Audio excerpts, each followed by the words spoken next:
અરવલ્લી જિલ્લામાં નગરપાલિકા દ્વારા ગણેશ વિસર્જનની તૈયારીઓને આખરી ઓપ આપવામાં આવી રહ્યો છે, જેમાં મોડાસા શહેરમાં વિસર્જન માટે 40 મોટા અને 60 નાના એમ 100 જેટલા કૃત્રિમ કુંડ તૈયાર કરાયા છે. ત્યારે સુરક્ષાના ભાગરૂપે કુંડ નજીક ફાયર વિભાગની ટીમ તૈનાત રહેશે.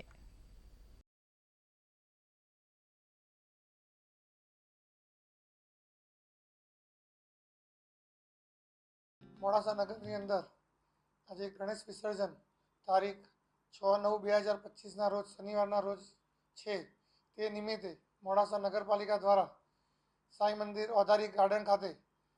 ત્યાં આગળ ખૂબ જ સુંદર પ્રમાણમાં સગવડ કરેલી છે, જેની અંદર એક કૃત્રિમ કુંડ તૈયાર કર્યો છે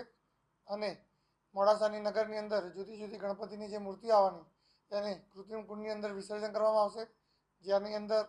ફાયરની ટીમ, અમારી ગાર્ડનની ટીમ અને ત્યાં આગળ ફાયરની ટીમ દ્વારા ક્રેનનો પણ વ્યવસ્થા કરેલી છે, જેથી ક્રેન દ્વારા